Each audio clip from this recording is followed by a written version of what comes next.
제발, 제발 그 열쇠를 내놓으세요. 당신 같은 노인이 그 넓은 집을 차지할 이유는 없잖아요. 서울 강남의 화려한 호텔 웨딩홀. 하얀 조명이 쏟아지고 150명의 하객이 지켜보는 자리에서 이런 외침이 터져나왔다. 그 순간 모두의 시선은 한 노인 여성에게 꽂혔다. 68세의 김혜숙. 그녀는 단정한 한복 차림으로 구석 자리에 서 있었으나 순간적으로 뺨을 맞고 휘청이며 안경이 바닥에 떨어졌다. 사람들은 숨을 숙였고 그녀의 두 눈에는 눈물이 차올랐다. 그러나 그 눈물 뒤에는 오랜 세월 숨겨온 또 다른 얼굴, 누구도 알지 못했던 비밀이 숨어 있었다. 그리고 그 비밀은 이날 모든 것을 바꿔놓을 운명이었다. 들으시기 전에 채널 구독과 좋아요 부탁드립니다. 서울의 겨울밤은 유난히 차가웠다. 호텔 앞 도로를 따라 크리스마스 트리가 반짝였지만 웨딩홀 안은 그 반짝임과는 전혀 다른 공기로 가득 차 있었다. 김혜숙은 무대 가까이에서 눈을 감고 숨을 고르려 했지만 심장이 터질 듯 뛰었다. 그녀의 뺨은 아직도 뜨겁게 화끈거렸고 귀에는 며느리의 날카로운 목소리가 메아리처럼 남아있었다. 그녀는 느리게 허리를 굽혀 깨진 안경을 주워들었다. 손이 떨려 유리 조각이 손끝을 긁었지만 그 고통은 아무것도 아니었다. 주위의 시선이 날카로운 창처럼 꽂혔다. 하객들은 고개를 돌리거나 서로 눈치를 보며 속삭였다. 그러나 누구 하나 그녀의 편에 서지 않았다. 마치 그녀가 투명한 존재라도 된 듯 모두가 침묵 속에 무심히 흘러갔다. 아들 민주는 어땠을까? 그녀는 고개를 들어 무대를 바라봤다. 검은 턱시도를 입은 아들은 고개를 숙이고 바닥만 바라보고 있었다. 단 한 번도 어머니의 눈을 보려 하지 않았다. 순간 혜숙의 가슴은 무너져 내렸다. 남편을 잃은 뒤 홀로 키워낸 아들이었고 밤새 일하며 학원비와 등록금을 마련해준 아들이었다. 그러나 오늘 그 아들은 낯선 사람처럼 멀리 서 있었다. 당신은 이제 이 집안에 필요 없어요. 저희는 새 가정을 시작해야 하니까요. 지원의 목소리는 다시 한번 울려 퍼졌다. 그녀는 흰 웨딩드레스를 매만지며 뻔뻔하게 웃었다. 그 모습은 무대 위의 신부가 아니라 승리를 자랑하는 정복자 같았다. 혜숙은 아무 말도 하지 못한 채 몸을 움츠렸다. 온몸이 떨려오고 두 다리는 금방이라도 꺾일 듯 힘이 빠졌다. 숨을 몰아쉬며 천천히 자리를 벗어나려던 순간 그녀의 머릿속에 지난 날들이 주마등처럼 스쳐 지나갔다. 2해 전 민준이 여자친구를 집에 데려왔던 그날, 소파에 앉은 지원의 눈빛은 집안 곳곳을 훑으며 서늘하게 빛났다. 오래된 장롱, 바랜 커튼, 작은 부엌. 여기가 민준 씨 어머니 집이에요. 지원의 입가엔 미묘한 웃음이 번졌었다. 혜숙은 그 미소 뒤에 숨겨진 경멸을 본 순간 차가운 바람이 등줄기를 타고 흘러내리는 것 같았다. 그날 이후 모든 만남은 고통의 연속이었다. 새 옷이 없다는 지적, 낡은 차를 버리라는 요구, 꽃집에서 일하는 것이 부끄럽다는 말. 그녀는 늘 웃으며 넘기려 했지만 마음속 어딘가에 날카로운 가시가 박혀 깊어져 갔다. 나이가 들면 이렇게 무가치한 존재가 되는 건가? 스스로에게 묻는 밤이 늘어갔다. 하지만 그럼에도 불구하고 그녀는 묵묵히 버텼다. 남편이 세상을 떠난 뒤에도 집안의 기둥으로 살아야 한다는 책임감이 그녀를 붙잡았다. 아무리 손가락질을 받아도 아들만은 지켜야 한다는 믿음, 그것이 그녀의 전부였다. 그런데 오늘 모든 것이 부서졌다. 아들의 결혼식이라는 날, 그녀는 손찌검을 당하고 수많은 눈앞에서 모욕을 받았다. 가슴속 깊이 쌓여있던 슬픔이 폭발해 눈물이 터져나왔다. 그러나 그 눈물 속엔 더 이상 단순한 비애만이 아니었다. 어쩌면 이제는 모든 것을 드러내야 할 때가 왔다는 예감, 오랜 세월 숨겨온 비밀을 꺼내야만 한다는 결심이 서서히 피어나고 있었다. 혜숙은 한 걸음 뒤로 물러나며 주위를 둘러봤다. 화려한 샹들리에 불빛이 쏟아졌지만 그녀의 마음엔 깊은 어둠이 드리워졌다. 하객들의 얼굴은 마치 그림자 같았다. 몇몇은 측은한 듯 고개를 흔들었고 몇몇은 흥미로운 구경거리라도 되는 듯 휴대폰을 꺼내들었다.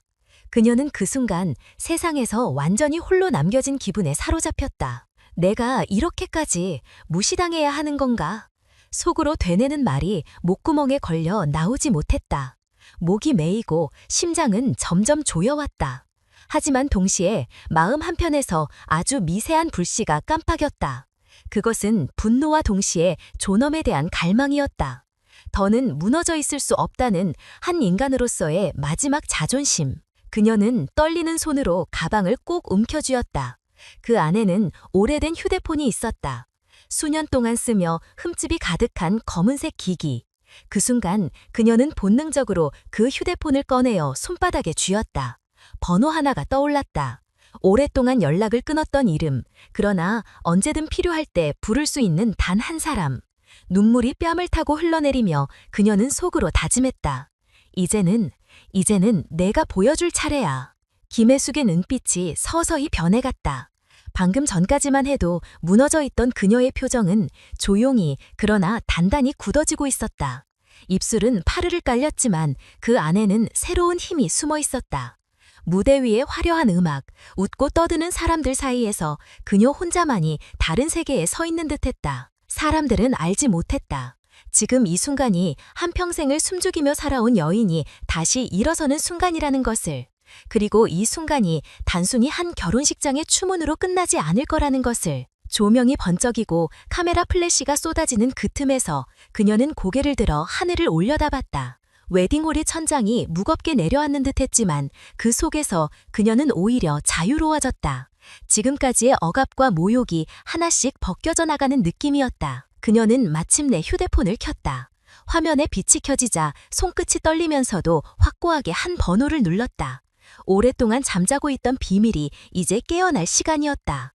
그리고 아무도 예상하지 못한 인생의 전환점이 다가오고 있었다. 괜찮으세요, 아주머니? 얼굴이 많이 상하셨네요.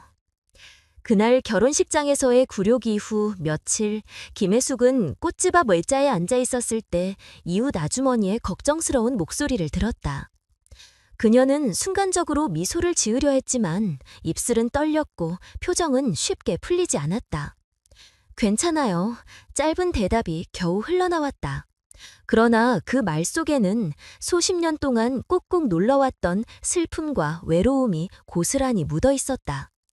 서울 마포의 작은 골목길, 오래된 건물 3층에 자리 잡은 그녀의 집은 항상 조용했다. 좁은 부엌에는 10년 넘게 쓴 전기밥솥과 바랜 냄비들이 놓여 있었고, 거실 한켠에는 남편이 생전에 쓰던 낡은 안락의자가 여전히 남아 있었다.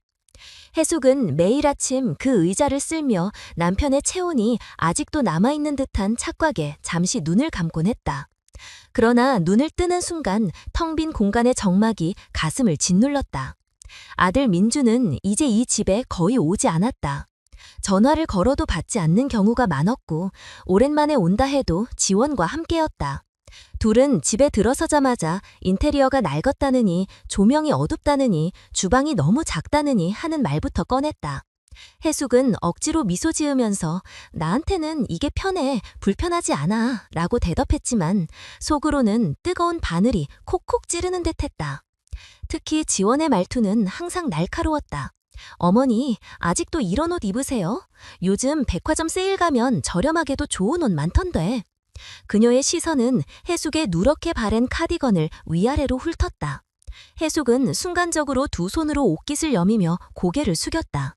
말없이 고개만 끄덕였지만 귀끝까지 붉어지는 수치심은 숨길 수 없었다. 저녁 식사 자리에서도 마찬가지였다. 혜숙이 정성껏 끓인 된장찌개와 나물을 식탁에 올리면 지원은 젓가락질을 메얼리하고 저는 조금만 먹을게요. 체중 관리 중이라서요. 라고 말했다. 그 순간 민주는 아무 말도 하지 않고 스마트폰만 들여다보았다. 혜숙은 숟가락을 내려놓으며 그들의 얼굴을 번갈아 보다가 결국 아무 말도 하지 못했다. 음식 냄새가 가득한 집안이 갑자기 차갑게 얼어붙는 느낌이었다. 밤이 되면 그녀는 창가에 앉아 아래 골목을 내려다보았다. 젊은 커플들이 카페 앞에서 웃고 떠드는 소리가 들려왔다. 반짝이는 간판 불빛 아래서 사람들은 저마다의 이야기를 나누며 즐겁게 살아가는데 그녀는 그 속에 섞이지 못한 채 투명한 유리창 너머로만 바라볼 뿐이었다. 그럴 때마다 그녀는 문득 이렇게 중얼거렸다. 나도 그냥 평범한 엄마이고 싶었을 뿐인데. 다음 날 꽃집에서 일하는 동안에도 그녀의 마음은 무겁게 가라앉아 있었다. 가게 문을 열고 들어오는 손님들에게 환하게 웃어 보였지만 그 웃음 뒤에는 떨리는 가슴이 있었다. 젊은 연인들이 장미꽃을 고르며 웃을 때 해숙은 부러움과 동시에 씁쓸함을 느꼈다. 그녀는 꽃잎에 묻은 물방울을 조심스레 닦아내며 속으로 되뇌었다. 저 아이들은 아직 모를 거야. 사랑이 어떻게 변할 수 있는지, 가족이 어떻게 등을 돌릴 수 있는지. 점심 무렵 함께 일하는 후배가 말했다. 선생님, 오늘 얼굴이 많이 피곤해 보이세요. 무슨 일 있으세요? 해숙은 잠시 멈칫하다가 고개를 저었다. 괜찮아. 나이 드니까 그냥 그런 거지. 짧은 대답이었지만 목소리는 작게 떨렸다. 후배는 더 묻지 않았지만 해숙의 속마음은 소용돌이 쳤다. 사실 그녀는 괜찮지 않았다. 누구에게도 털어놓지 못한 무게가 점점 더 커져만 갔다. 저녁이 되어 집으로 돌아온 후 해숙은 냉장고를 열었다. 안에는 김치 한 통, 달걀 몇 개, 그리고 작은 멸치 공지 하나가 전부였다. 그녀는 그제야 깨달았다. 오늘 하루 종일 자신을 위해 제대로 된 끼니를 챙기지 않았다는 것을. 작은 프라이팬에 달걀 하나를 깨넣으며 그 소리가 텅 빈 집안에 메아리 쳤다. 그 소리를 들으니 왠지 모르게 눈물이 핑 돌았다. 내가 왜 이렇게까지 살아야 하나. 속으로 중얼거리며 숟가락을 들었지만 목은 꽉 막혀 밥 한 술 삼키는 것조차 힘들었다. 거실 불을 끄고 방 안에 홀로 앉아 있으면 고요한 정적이 무겁게 내려앉았다. 시계 초침 소리가 유난히 크게 들리고 옆집에서 들려오는 TV 소리조차 그녀에겐 다른 세상의 이야기처럼 멀게만 느껴졌다. 그녀는 손끝으로 낡은 액자 속 사진을 쓰다듬었다. 남편이 생전에 찍었던 사진이었다. 웃음 가득한 얼굴이 그녀를 바라보고 있었지만 그것은 이제 도달할 수 없는 기억이었다. 며느리 지원의 그림자는 어디에나 따라왔다. 동네 마트에서 우연히 만난 적도 있었다. 그때 지원은 또박또박 말했다. 어머니, 이 동네는 좀 낡았잖아요. 저희 결혼하면 강남 쪽으로 이사 가려고 해요. 그런데 어머니 혼자 이렇게 큰 집에 사시는 건 좀... 말을 끝맺지 않았지만 해숙은 그 의미를 너무도 잘 알았다. 그 순간 심장이 쿵 내려앉았다. 마트 계산대에서 장바구니를 들고 있는 자신이 얼마나 초라해 보였는지 주변의 시선이 뼈를 파고드는 듯했다. 집으로 돌아오는 길 그녀는 발걸음을 천천히 옮겼다. 바람이 세차게 불었지만 그것보다 더 차가운 것은 마음속 허무함이었다. 자신이 이 세상에서 점점 밀려나고 있다는 감각, 누구도 필요로 하지 않는 존재라는 공포가 그림자처럼 따라붙었다.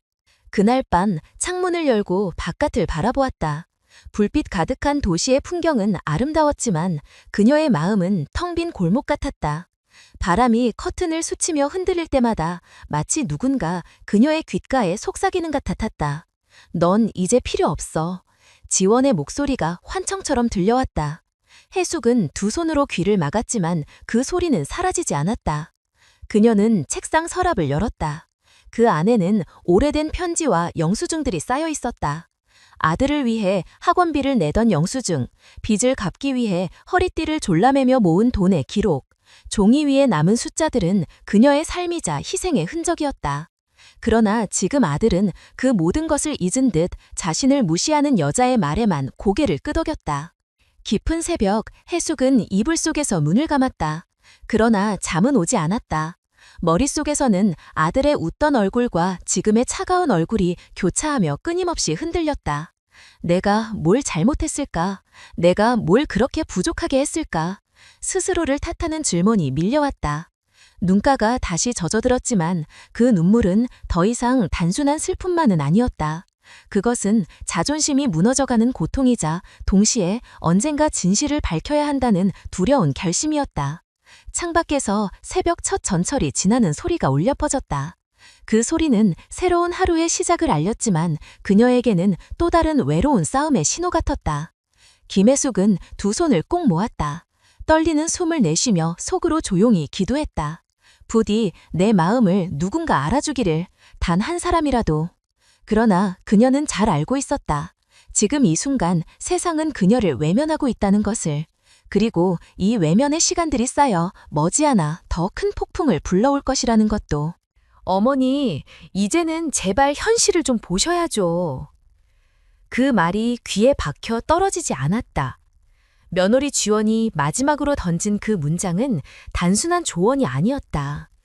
그것은 마치 판결문처럼 그녀를 세상에서 더 이상 쓸모없는 존재로 낙인 찍는 선언 같았다. 서울 마포의 오래된 아파트 복도는 늘 습기와 곰팡이 냄새가 섞여 있었다. 엘리베이터가 없는 건물이라 새층을 오르내리는 것도 버거웠지만 김혜숙은 매일 장바구니를 끌고 숨을 헐떡이며 계단을 올라야 했다. 벽에 붙은 포스터에는 신축 아파트 분양이라는 화려한 문구가 붙어 있었고 같은 동네 사람들은 하나 둘 새 건물로 이사 갔다. 복도에 울려 퍼지는 아이들의 웃음소리도 점점 사라졌다. 집으로 들어서는 순간 그녀의 귀에 남은 것은 정막뿐이었다. 방 안에는 여전히 남편의 흔적이 남아 있었다. 낡은 안락의자, 오래된 책장, 벽에 걸린 가족 사진. 사진 속에서 남편은 웃고 있었고 어린 민주는 아버지의 어깨에 매달려 환하게 웃고 있었다. 혜숙은 그 사진을 볼 때마다 가슴이 조여왔다. 그때의 민주는 나를 필요로 했는데 지금은 그녀의 시선은 서서히 흐려졌다. 며칠 전 민준과 지원이 저녁을 먹으러 집에 왔을 때였다. 혜숙은 시장에서 직접 사온 고등어를 구워내고 된장찌개에 시래기를 넣어 오랜만에 푸짐한 밥상을 차렸다. 그러나 식탁에 앉자마자 지원은 코끝을 찡그렸다. 어머니, 이런 음식은 냄새가 좀 심하네요. 요즘은 오븐에 굽거나 깔끔하게 조리하는 게 건강에도 좋아요. 그녀의 말에 민주는 아무렇지 않다는 듯 휴대폰 화면을 내려다보며 끄덕였다. 혜숙은 젓가락을 들었다가 다시 내려놓았다. 목이 막혀 한 숟갈도 삼킬 수 없었다. 내가 정성껏 준비한 밥상이 내 아들과 며느리 앞에서는 초라하게만 보이는구나. 식사 내내 그녀는 웃음을 지으려 애썼지만 웃음은 어색하고 경직된 선에 불과했다. 지원은 그 미소마저 비웃는 듯 고개를 돌렸고 민주는 여전히 휴대폰에서 눈을 떼지 않았다. 혜숙의 눈빛이 잠시 아들을 스쳤지만 돌아오는 것은 공허한 벽 같은 침묵뿐이었다. 그날 밤 식사가 끝난 후 지원은 부드러운 목소리로 말을 꺼냈다. 어머니, 사실 저희가 요즘 집 문제로 고민이 많아요. 강남 쪽은 너무 비싸고 전세도 쉽지 않아서요. 그런데 마포는 교통도 좋고 집도 넓잖아요. 어머니가 조금만 양보하시면. 그녀의 눈빛은 친절을 가장했지만 속내는 뻔히 드러났다. 민주는 그 옆에서 고개를 끄덕이며 덧붙였다. 엄마, 사실 지원 말이 맞아.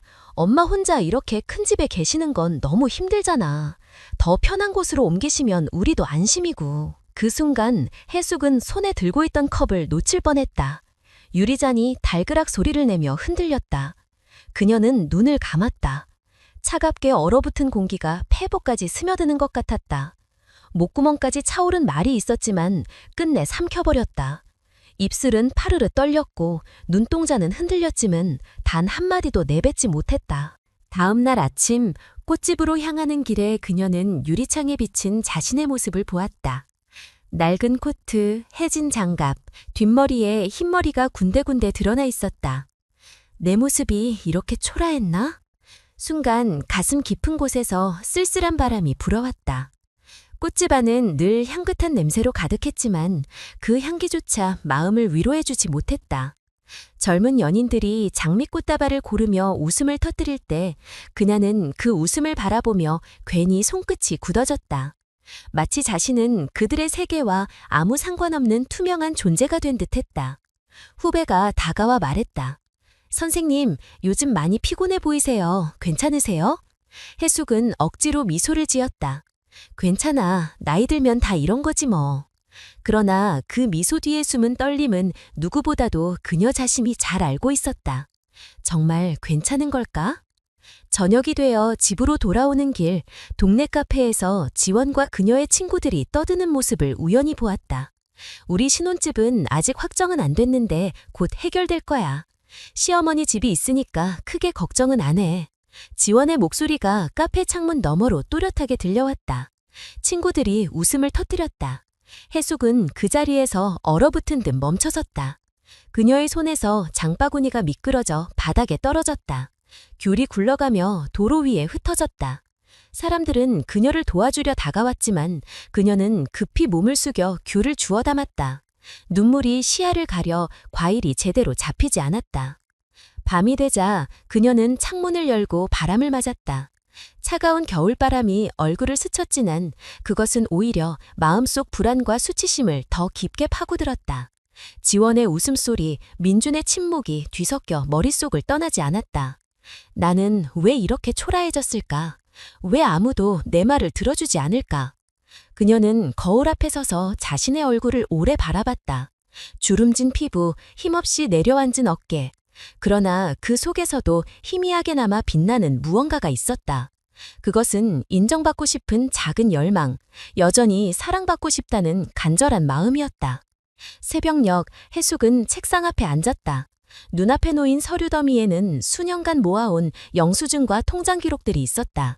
그 속에는 그녀의 삶과 희생이 고스란히 새겨져 있었다. 이 모든 걸 보여줘야 할까? 아니면 끝까지 숨기고 참아야 할까? 그녀는 갈등했다. 창밖에서 첫 지하철 소리가 울려 퍼졌다. 그 소리는 새로운 하루의 시작을 알렸지만 해숙의 마음속에는 오히려 또 다른 싸움의 예고처럼 들렸다. 그녀는 손가락을 꼭 맞잡았다. 두 눈을 감고 떨리는 숨을 내쉬며 속으로 다짐했다. 나는 아직 사라지지 않았다. 나를 무시하는 그들에게 언젠가는 반드시 보여줄 것이다. 어머니, 이 정도 집은 사실 저희가 살아야 하는 게 맞지 않아요?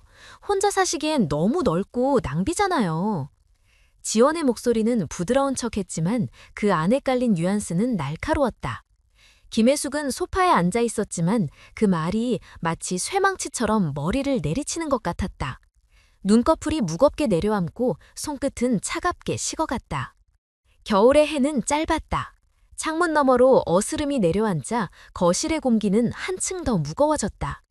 집안 곳곳에 남편의 흔적이 고스란히 남아있었지만 이제는 그것마저 그녀를 위로하지 못했다. 오히려 그 기억들이 지금의 현실과 대비되어 더 큰 고통으로 다가왔다. 지원은 새로 산 명품 코트를 벗어 의자에 걸어두며 집안을 둘러봤다. 낡은 장판, 바랜 커튼, 벽에 걸린 오래된 시계.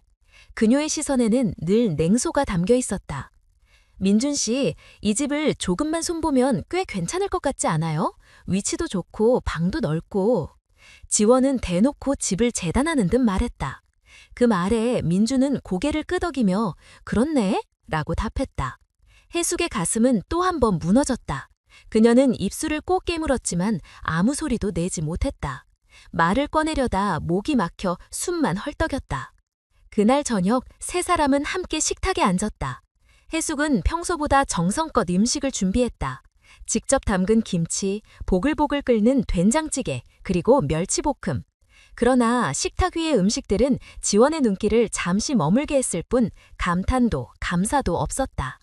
어머니, 요즘은 이렇게 기름진 반찬은 잘 안 먹어요. 건강에도 안 좋고 좀 세련되지도 않았고요. 지원은 젓가락으로 멸치볶음을 툭 건드리며 말했다. 해숙은 순간 얼어붙은 듯 숟가락을 내려놓았다. 억지로 미소를 지으려 했지만 입꼬리는 어색하게 떨렸다. 눈가가 뜨겁게 젖어들었지만 그녀는 고개를 숙인 채 그렇구나 라는 말만 속삭였다. 민주는 여전히 말이 없었다. 그저 물잔을 들어 입을 축일 뿐이었다. 어머니의 굽은 어깨를 보면서도 시선을 외면했다. 식사가 끝난 후 지원은 또다시 본론을 꺼냈다. 어머니, 사실 이번 주말에 부동산 중개인하고 약속이 있어요. 그냥 미리 집을 한번 보러 가면 어떨까 해서요. 어머니 나이에는 혼자 큰 집 관리하기도 힘드시잖아요. 그 말이 끝나자 방 안의 공기는 순간적으로 얼어붙었다. 해숙은 무릎 위에 두 손을 꼭 쥐었다. 손톱이 손바닥을 깊게 파고들었지만 그 고통이 오히려 숨통을 틔워주는 것 같았다. 난 아직 괜찮아. 그녀의 목소리는 작고 떨렸지만 그 안에는 간절한 호소가 담겨 있었다. 그러나 지원은 미소를 지으며 다시 말했다. 괜찮으시긴요. 어머니가 혼자 계시면 저희도 걱정돼요. 게다가 저희는 이제 가정을 시작해야 하잖아요. 그 순간 해숙은 더 이상 대답할 수 없었다. 숨이 막혀 가슴이 졸여왔다. 머릿속에서는 수많은 말이 떠올랐지만 모두 혀끝에서 멈췄다. 밤이 깊어지고 두 사람은 떠났다. 현관문이 닫히는 순간 집안은 다시 고요해졌다. 그러나 그 고요는 평화가 아니었다. 압도적인 무게로 그녀를 짓눌렀다. 혜숙은 부엌 싱크대에 기대어 한참 동안 움직이지 못했다. 눈물이 흘러내려 뺨을 타고 떨어졌지만 그녀는 손으로 닦지도 않았다. 마치 그 눈물이 오래된 벽지를 적시고 낡은 집 전체를 울리는 듯했다. 다음 날 그녀는 꽃집으로 향했다. 거리에는 젊은 직장인들이 빠른 걸음으로 출근을 서두르고 있었다. 그들의 옷차림은 세련되고 당당해 보였다. 반면 그녀의 코트는 낡고 무겁게만 했다. 가게 문을 열자 향긋한 꽃내음이 퍼졌다. 그러나 그 향기는 그녀의 마음속 공허를 채우지 못했다. 한 손님이 들어와 꽃다발을 고르며 오늘은 여자친구 생일이라서요 라고 말했다. 혜숙은 환하게 미소를 지으며 꽃을 포장했지만 그 미소는 속으로 무너지는 자신을 감추기 위한 가면이었다. 나도 누군가에게 여전히 필요한 사람이 되고 싶다. 저녁 무렵 동네 쇼프 앞에서 아는 이웃을 만났다. 아유, 민준이 결혼식 잘 치렀죠? 이제는 어머니도 한시름 놓으셨겠어요. 이웃의 따뜻한 말에 혜숙은 순간 웃는 척했지만 눈빛은 흔들렸다. 목구멍까지 차오른 말이 있었다. 아니에요. 나는 더 외로워졌어요. 그러나 그녀는 끝내 입을 열지 못했다. 집으로 돌아와 불을 끄고 앉아있으면 모든 소리가 크게 들렸다. 냉장고 모터 돌아가는 소리, 시계 초침이 똑딱이는 소리, 그 소리들이 가슴을 조여왔다. 그녀는 책상 서랍을 열어 오래된 영수증과 통장 내역을 꺼냈다. 소년간 아들을 위해 써온 돈의 기록, 그 종이들을 손끝으로 매만지며 그녀는 깊은 한숨을 내쉬었다. 내가 이렇게까지 했는데도 왜 아무도 알아주지 않을까? 눈물이 또다시 번졌다. 그러나 이번에는 단순한 슬픔이 아니었다. 그것은 상처 입은 자존심의 눈물이었고 언젠가는 드러내야 할 진실을 향한 두려운 결심의 눈물이기도 했다. 그날 밤 창밖에서 바람이 거세게 불었다. 커튼이 흔들릴 때마다 그녀는 눈을 감았다. 귓가에는 지원의 목소리가 맴돌았다. 이 집은 우리가 살아야 해요. 그 목소리가 점점 크게 울려 퍼지자 혜숙은 두 손으로 귀를 막았다. 그러나 그 소리는 사라지지 않았다. 오히려 더 선명하게, 더 차갑게 그녀를 따라다녔다.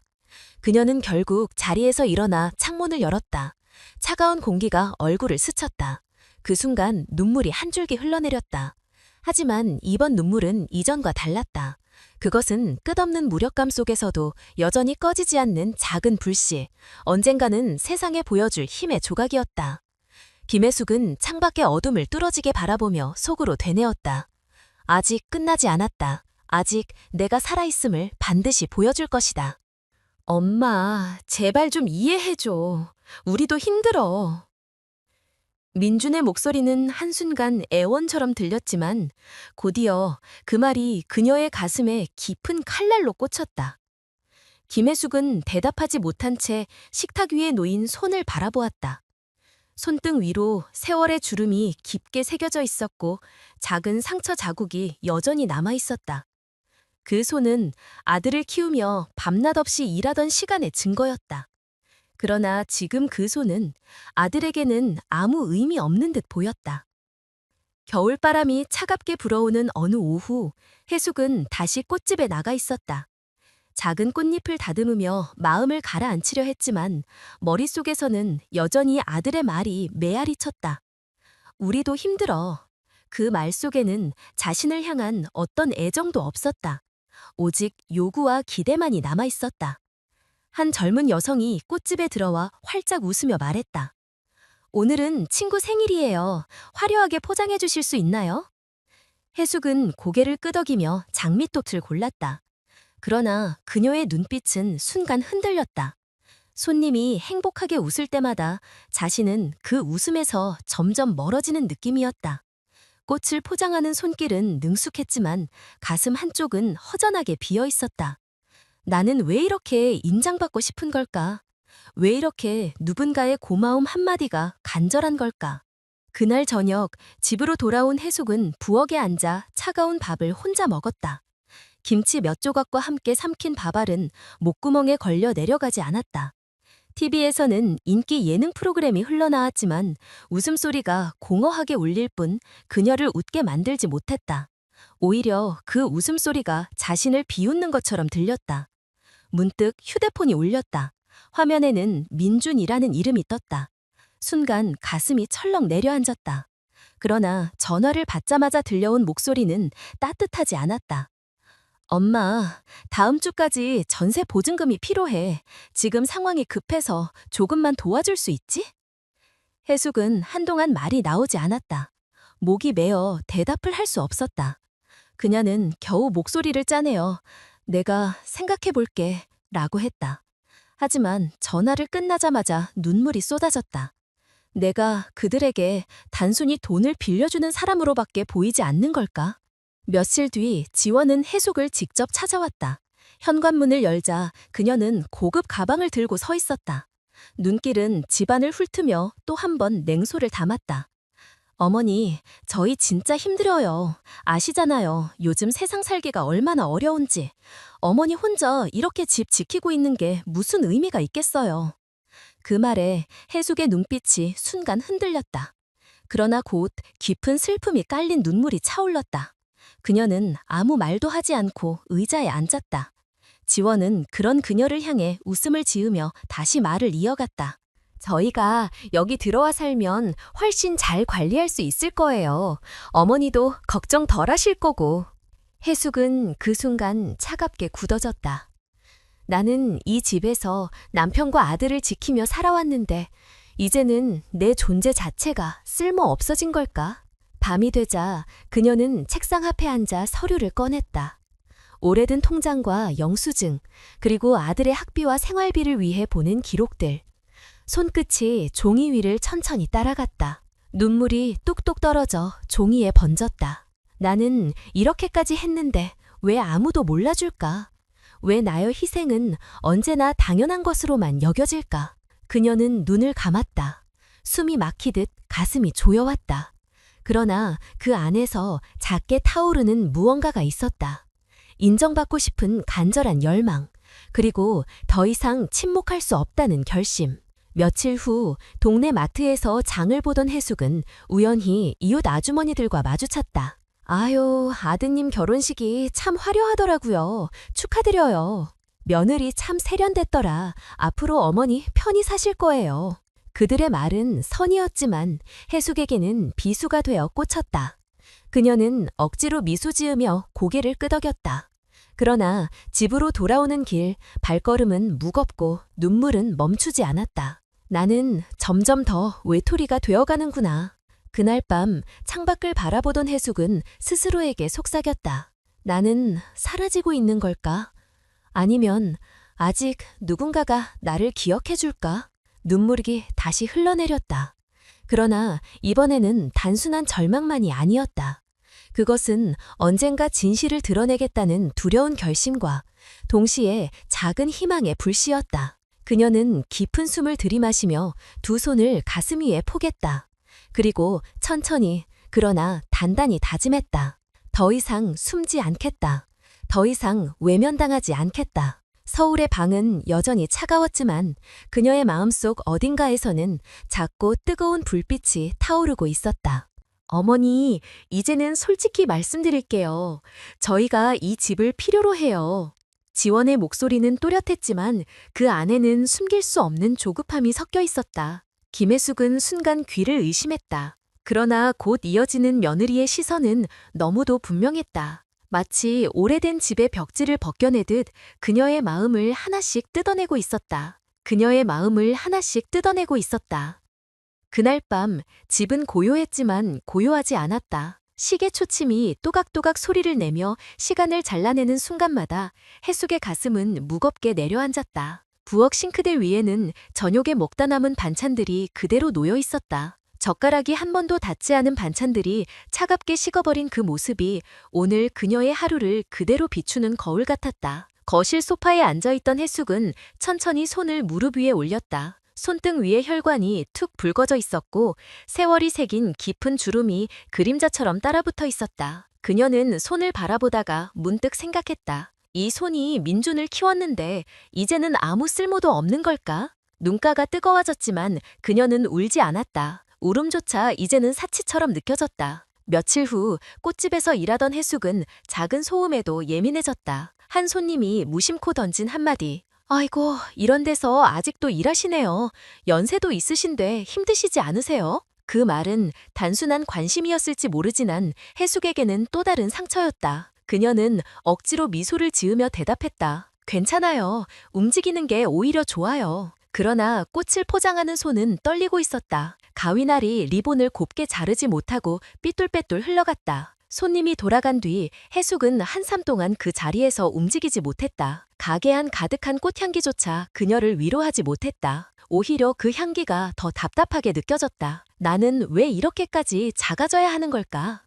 집으로 돌아가는 길, 그녀는 동네 카페 안에서 웃고 있는 젊은 부부들을 보았다. 손을 잡고 나누는 대화, 서로를 바라보며 웃는 눈빛. 그녀는 잠시 발걸음을 멈추고 그 모습을 바라보다가 고개를 숙였다. 어깨가 저절로 굽혀지고 심장은 쿵 내려앉았다. 나는 그들 세상 밖의 사람일 뿐이구나. 집에 도착했을 때 현관 앞에서 기다리던 건 지원이었다. 어머니, 이번에 집값이 많이 올랐대요. 지금 팔면 좋은 조건이 나올 것 같아요. 지원의 말은 거래하듯 건조했고 따뜻한 온기란 없었다. 해숙은 한 발짝 물러나며 말했다. 나는 아직 이 집을 떠날 준비가 안 됐어. 그러나 지원은 미소를 지었다. 그 미소는 온화하지 않았다. 차갑고 계산적인 미소였다. 어머니, 저희도 사정이 있어요. 그냥 고집만 부리지 마시고 조금만 생각을 바꿔주세요. 그 순간 해숙의 숨이 막혔다. 공기가 목구멍에서 걸려 내려가지 않았다. 대답 대신 그녀는 손에 들고 있던 장바구니를 꽉 움켜쥐었다. 손가락 마디가 하얗게 변할 만큼. 밤이 깊어질수록 집안의 고요는 더 무거워졌다. 창문 밖에서는 겨울바람이 휘몰아쳤지만 그녀의 마음속은 더 차갑고 더 쓸쓸했다. 남편의 사진이 걸려있는 벽을 바라보며 그녀는 속삭였다. 여보, 나 너무 힘들어. 왜 이렇게까지 돼버린 걸까? 그 순간 눈물이 터져나왔다. 그러나 그것은 단순한 슬픔의 눈물이 아니었다. 자존심이 무너진 자리에서 솟아난 눈물, 동시에 꺼지지 않는 작은 불씨를 품은 눈물이었다. 며칠 뒤 민준이 전화를 걸어왔다. 엄마, 요즘 일은 괜찮아? 근데 이번 달 카드값이 조금 밀려서. 그의 말은 망설임이 없었다. 부탁이 아니라 방연한 듯한 요구. 해숙은 핸드폰을 꼭 쥐고 잠시 침묵했다. 내가 이토록 작은 존재로 밖에 보이지 않는 걸까? 나라는 사람은 사라지고 돈만 남은 걸까? 엄마, 듣고 있어? 응, 듣고 있어. 해숙의 목소리는 떨렸다. 그러나 끝내 거절하지 못했다. 전화를 끊은 후 그녀는 바닥에 털썩 주저앉았다. 눈물이 손등을 적셨다. 그러나 그 눈물 속에는 분명한 감정이 있었다. 상처 입은 존엄, 그리고 언젠가 드러내야 할 진실. 저녁, 슈퍼에서 돌아오는 길에 이웃 부부를 만났다. 해숙 씨, 요즘도 혼자 지내세요? 외롭지 않으세요? 아드님이 이제 가정을 꾸리셨으니 더 든든하시겠어요. 그들의 말은 따뜻한 위로였지만 해숙의 가슴에는 또 다른 무게가 실렸다. 억지로 미소를 지었지만 눈동자는 흔들렸다. 집으로 돌아오자마자 문을 닫고 등을 기대었다. 눈물이 다시 흘러내렸다. 나는 점점 더 고립되고 있구나. 그날 밤 책상 앞에 앉아 오래된 서류를 꺼냈다. 남편과 함께 모아두었던 은밀한 기록들, 아무도 모르게 감춰온 숫자들. 손끝이 그 조미 위를 천천히 훑을 때 그녀의 눈빛은 흔들렸다. 이것을 밝히면 모든 게 달라질까? 아니면 더 큰 상처가 될까? 심장은 쿵쿵 뛰었다. 그러나 그 소리 속에는 분명한 울림이 있었다. 더 이상 침묵하지 않겠다는 결심. 해숙은 깊은 숨을 내쉬며 스스로에게 속삭였다. 나는 아직 끝나지 않았다. 언젠가 반드시 보여주고 말겠다. 창밖에서 겨울바람이 또다시 불었다. 그러나 이번에는 조금 달랐다. 바람 속에서 그녀는 작지만 강한 의지를 느낄 수 있었다. 엄마, 제발 이제는 우리 사정도 좀 생각해줘. 민준의 목소리는 어느 날 저녁 해숙의 귓가를 찢고 들어왔다. 그는 낮게 말했지만 그 말 속에는 강한 압박이 실려 있었다. 김혜숙은 순간 눈을 들어 아들을 바라보았다. 그 눈빛은 한때 자신을 의지하던 어린아이의 눈빛이 아니었다. 차갑고 어딘가 이미 다른 사람의 그림자에 가려져 있었다. 겨울은 더욱 깊어졌다. 서울의 바람은 매섭게 불었고 마포의 오래돈 아파트 복도는 언제나처럼 습기와 바람소리로 가득했다. 해숙은 장바구니를 힘겹게 끌고 계단을 올랐다. 계단을 오를 때마다 무릎이 시큰거렸지만 그보다 더 아픈 것은 마음의 무게였다. 집 문을 열자마자 밀려드는 정막이 그녀를 삼켰다. 거실에는 남편의 사진이 걸려 있었다. 젊은 시절의 남편이 환하게 웃고 있었지만 그 웃음은 이제 더 이상 현실이 아니었다. 그녀는 사진 앞에 잠시 서서 속으로 중얼거렸다. 여보, 나 너무 힘들어. 이제는 내가 어디에도 설 자리가 없는 것 같아. 눈가가 젖어왔지만 그녀는 눈물을 닦지 않았다. 눈물은 그저 뺨을 타고 흘러내렸고 그 흔적이 피부 위에 차갑게 남았다. 며칠 뒤 지원은 다시 집에 찾아왔다. 현관문을 열자 그녀의 시선은 곧장 집안 곳곳을 스캔했다. 낡은 벽지, 바랜 장판, 오래된 가구. 그녀의 눈동자에는 노골적인 불만이 담겨 있었다. 어머니, 솔직히 말씀드리면 이 집은 그냥 이렇게 두기엔 아깝잖아요. 저희가 들어와 살면 훨씬 잘 꾸밀 수 있어요. 지원은 부드럽게 말했지만 그 목소리에는 계산된 설득이 묻어 있었다. 해숙은 아무 대답도 하지 않고 고개를 숙였다. 손끝이 떨렸지만 그녀는 의자 팔걸이를 꽉 쥐며 참았다. 그 침묵은 지원에게는 동의처럼 보였는지 그녀는 더 자신있게 말을 이어갔다. 어머니, 나이에는 혼자 큰 집 관리하기도 힘드시잖아요. 그냥 편안한 곳으로 옮기세요. 저희가 이 집 잘 지켜드릴게요. 그 순간 해숙의 가슴은 무너져 내렸다. 목구멍까지 올라온 말이 있었지만 끝내 꺼낼 수 없었다. 입술은 파르르 떨렸고 눈은 흔들렸지만 단 한마디도 할 수 없었다. 그날 밤 해숙은 방 안에 홀로 앉아 창밖을 바라보았다. 거리에는 불빛이 반짝였고 카페 안에서 들려오는 웃음소리가 바람에 실려 들어왔다. 그러나 그 웃음소리는 그녀를 더 깊은 고립 속으로 몰아넣었다. 나는 왜 이렇게까지 외톨이가 된 걸까? 왜 아무도 내 마음을 들어주지 않는 걸까? 그녀는 손으로 얼굴을 감싸며 숨을 고르려 했다. 그러나 심장은 쿵쿵 뛰고 호흡은 점점 더 거칠어졌다. 방 안의 공기가 점점 좁아지며 벽이 자신을 향해 다가오는 듯한 압박감에 사로잡혔다. 며칠 뒤 꽃집에서 일할 때였다. 한 손님이 그녀에게 다가와 말했다. 아직도 여기서 일하시네요. 나이가 있으신데 힘드시지 않으세요? 그 말은 단순한 관심이었을지 모르지만 해숙의 가슴에는 비수가 되어 꽂혔다. 그녀는 억지로 웃으며 대답했다. 움직이는 게 좋아서요.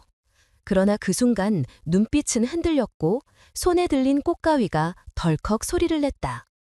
손님은 별다른 눈치도 못 챈 채 꽃다발을 들고 나갔지만 해숙은 오랫동안 그 자리에서 움직이지 못했다. 가게 안 가득한 꽃향기조차 그녀를 위로하지 못했다. 오히려 그 향기가 답답하게 느껴졌다. 집으로 돌아오는 길, 그녀는 길모퉁이 카페 안에서 지원을 보았다. 지원은 친구들과 웃으며 대화하고 있었다.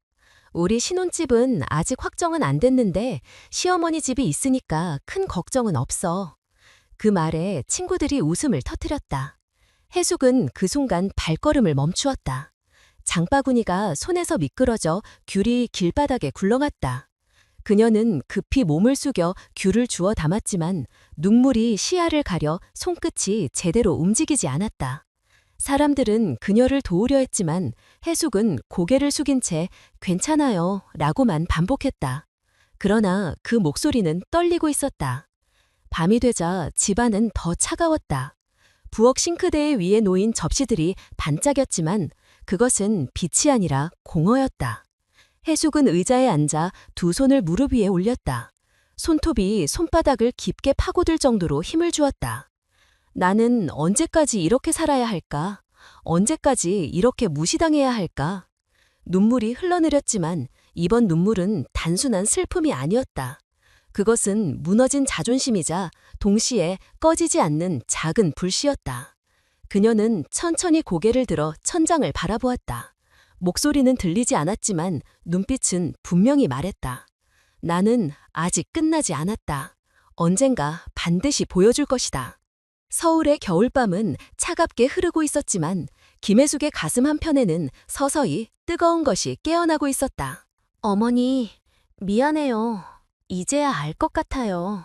민준의 목소리는 그 어느 때보다 낮고 떨려 있었다. 김혜숙은 오랫동안 잊고 있던 심장 깊숙한 부분이 덜컥 내려앉는 것을 느꼈다. 그 한마디가 그녀를 다시 과거의 수많은 상처와 고독 속으로 끌고 가는 동시에 새로운 빛을 비추고 있었다. 모든 것이 무너져 내렸던 그날 밤 이후 집안의 공기는 더 이상 예전 같지 않았다. 그러나 시간이 흐르면서 서서히 변화를 감지할 수 있었다. 민주는 더 이상 눈을 피하지 않았고 지원은 말끝마다 날카로운 가시를 숨기려 애쓰는 듯했다. 혜숙은 여전히 외로움 속에서 지냈지만 그 외로움은 예전과 달랐다. 그것은 자신을 단단하게 만들고 세상 속에서 사라져가던 자신을 다시 붙잡아주는 조용한 동반자 같았다. 그녀는 이제 알았다. 슬픔조차 나를 지탱하는 힘이 될 수 있다는 것을. 며칠 뒤 꽃집에서의 하루는 평소와 다름없이 시작되었다. 그러나 손님들이 떠나고 가게 안이 고요해졌을 때 혜숙은 잠시 창가에 앉아 스스로에게 물었다. 나는 이제 어디로 가야 할까? 무엇을 붙잡아야 할까? 그 순간 마음 한구석에서 작게 빛나는 무언가가 있었다. 그것은 지난 시간 동안 묵묵히 쌓여온 작은 칭절, 작은 희생들이었다. 아들을 위해 밤새워 일하던 기억, 남편과 함께 웃으며 미래를 그리던 순간들, 그리고 꽃집에서 낯선 손님에게 건넸던 따뜻한 미소. 그것들이 지금의 자신을 만들었다는 사실을 그녀는 이제야 이해할 수 있었다. 어느 저녁, 민주는 집을 찾아왔다. 그의 얼굴은 지쳐 있었지만 눈빛은 달라져 있었다. 오랜 침묵 끝에 그는 조용히 고개를 숙였다. 엄마, 내가 많이 잘못했어. 내가 너무 이기적이었어. 엄마를 돈으로만 본 것 같아. 미안해. 그 순간 혜숙의 눈에서 눈물이 흘러내렸다. 그러나 그것은 더 이상 상처만의 눈물이 아니었다. 그것은 용서와 해방의 눈물이었다. 그녀는 아들을 바라보며 미소를 지었다. 괜찮다. 이제라도 알았다면 그걸로 충분하다. 지원 역시 며칠 뒤 찾아왔다. 그녀의 눈에는 예전의 오만한 붓이 사라지고 불안과 후회가 뒤섞인 그림자가 드리워져 있었다. 혜숙은 깊은 숨을 내쉬며 고개를 끄덕였다. 가슴속의 응어리가 서서히 풀어지는 것을 느꼈다. 용서란 상대를 위한 것이 아니라 결국 자신을 위한 것임을 그제야 깨달았다. 시간은 천천히 흘렀다. 꽃집의 계절도 바뀌었다. 봄이 오자 가게 안은 다시 생기로 가득 찼다. 붉은 장미, 노란 튤립, 하얀 백합이 만개하며 향기를 퍼뜨렸다. 혜숙은 꽃잎을 손끝으로 쓰다듬으며 미소 지었다. 인생은 꽃과 같구나. 시들고 다시 피고 또다시 순환하는 것. 그녀의 마음은 더 이상 어둠 속에 머물러 있지 않았다. 이제는 자신이 걸어온 길, 흘린 눈물과 상처까지도 하나의 꽃잎처럼 소중하게 안아줄 수 있었다. 어느 날 이웃 아주머니가 가게를 찾았다. 혜숙 씨, 요즘 얼굴이 많이 밝아졌네요. 무슨 좋은 일 있으세요? 그 말에 혜숙은 잠시 생각하다가 미소를 지었다. 그냥 내 안에서 조금씩 빛을 찾고 있어요. 그 미소는 예전과 달랐다. 억지로 만든 웃음이 아니라 진심에서 우러나온 미소였다. 밤이 되어 집으로 돌아온 그녀는 남편의 사진 앞에 앉았다. 사진 속 웃는 얼굴을 바라보며 조용히 말했다. 여보, 나 이제 괜찮아. 많이 아팠지만 그 아픔 덕분에 내가 더 강해졌어. 그리고 아직도 나를 필요로 하는 사람들이 있다는 걸 알게 되었어. 그 순간 눈물이 흘러내렸지만 이번에는 따뜻했다. 마치 오래된 상처가 천천히 아물어가는 듯한 눈물이었다. 창밖에는 달빛이 부드럽게 내려앉아 있었다. 은빛 빗줄기가 거실을 비추며 오래된 가구와 적의 그림자를 들여왔다. 그 빛 속에서 혜숙은 자신이 더 이상 혼자가 아니라는 걸 느꼈다. 고통과 상처를 지나온 그녀는 이제 새로운 길 위에 서 있었다. 삶은 결코 나를 버리지 않았다. 오히려 나를 단단하게 만들었다. 그녀는 조용히 미소 지었다. 눈가에 맺힌 눈물이 달빛에 반짝이며 작은 별처럼 빛났다. 김혜숙은 이제 알았다. 인생은 결국 서로의 희생과 마음으로 이어지는 것이라는 사실을. 작은 친절 하나, 작은 이해 하나가 운명을 바꿀 수 있다는 것을. 그리고 무엇보다 중요한 것은 늦게라도 깨달음을 얻고 용서를 배우는 순간이었다. 이야기의 끝에서 그녀는 자신에게 속삭였다. 내 삶은 아직 끝나지 않았다. 나는 여전히 누군가를 사랑할 수 있고 여전히 누군가에게 빛이 될 수 있다. 서울의 밤하늘에는 별이 반짝였다. 그 별빛은 마치 그녀의 눈물과 닮아 있었다. 슬픔을 품었지만 동시에 희망을 비추는 빛. 그것이 바로 삶이었다. 그리고 김혜숙의 이야기는 조용히 그러나 강렬하게 마무리되었다. 삶은 우리를 때로 무너뜨리지만 그 무너짐 속에서 우리는 다시 일어나는 법을 배운다. 상처는 사라지지 않지만 그 상처 위에 피어난 용서와 사랑은 세상에서 가장 단단한 꽃이 된다. 오늘 제 이야기에 귀 기울여 주신 모든 분들께 진심으로 감사의 말씀을 드립니다.